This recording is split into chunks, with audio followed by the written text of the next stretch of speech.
Welcome to MPItv. I'm Sarah Solomon, and in this edition, we discuss gathering safely. Joining us for this important conversation is Heidi Hughes with the Anvil Centre in British Columbia, Canada. Heidi, thank you so much for being with us today. Collaboration has been your venue's approach to coming up with an effective game plan to open safely. Can you walk us through that process? So getting to the point where we were ready to open our doors and do so in a safe manner was quite the process. It was one that started almost immediately after we were told we had to close our doors.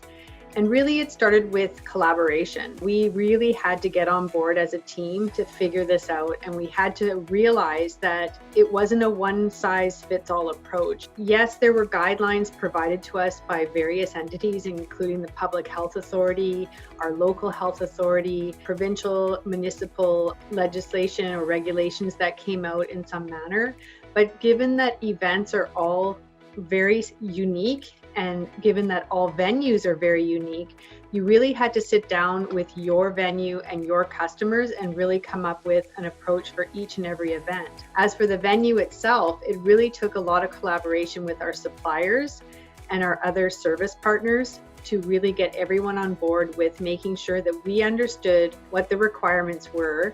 We all understood what really being safe meant to everybody and how we could best enforce that, and how we could also best work together as a team to make sure that safety was at the forefront of everything that we do in making sure our staff and guests are safe. So you mentioned that it's not a one-size-fits-all approach. Can you elaborate on that? So really, in looking at us as an event venue, we have to look at the experience from the moment the customer walks through the door, from the moment we get that phone call asking us to do an event. And, it's really not just about how many people are coming. A lot of people get hung up on the number of how many people are coming, but it's also what kind of activity is it? Does it involve food and beverage? Is it a meeting? Is it an annual general meeting? Is it something that involves trade shows and exhibitors, and figuring out how does the 50-person rule apply? In British Columbia, we are limited to gatherings in an enclosed space of no more than 50 people. So the big question came about, well, does that include staff? Does it include service providers? So those were things that we really had to work on as a team to figure out and drill down into what everybody's understanding of that was, because in the beginning there was a lot of gray zones and a lot of gray areas around those topics. And we really had to make sure that all of our providers, whether it was our catering providers or audiovisual providers, anybody that was going to be present during the event, that we all had the same understanding, and really making sure that our customers had that same understanding. So it really involved a lot of meetings, it really involved a lot of policy writing, and it really involved a lot of different sets of eyes going through everything to make sure that we had dotted our I's and crossed our T's and made sure that we had considered safety from every possible angle. What advice would you give to other event venue professionals as they focus on duty of care and opening safely? Really doing it the right way came down to really not being afraid to have open conversations around safety, really listen to what was making people feel uncomfortable, really looking at every signage we put up in the venue. Was it perfectly understandable? Making sure that all the staff were trained properly on all of the policies and guidelines, so that if there were questions, they could feel confident in responding.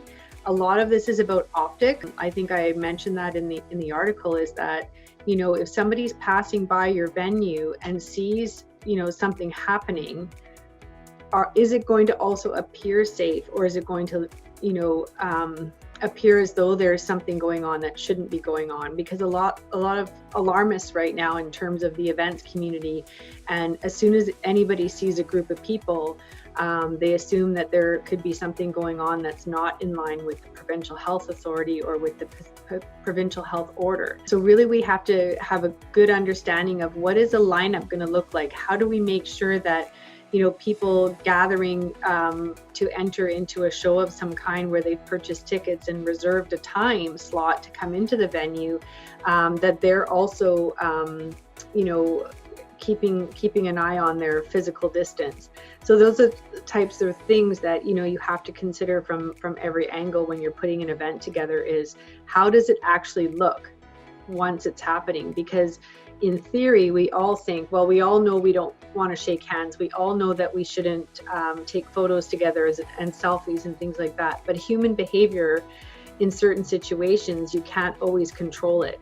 So what does it look like if you do have an event happening where people may be inclined to not maintain physical distance? And is it worth the risk to public safety? Examples of that includes anything from convocation ceremonies to micro weddings to anything where people feel inclined to socialize.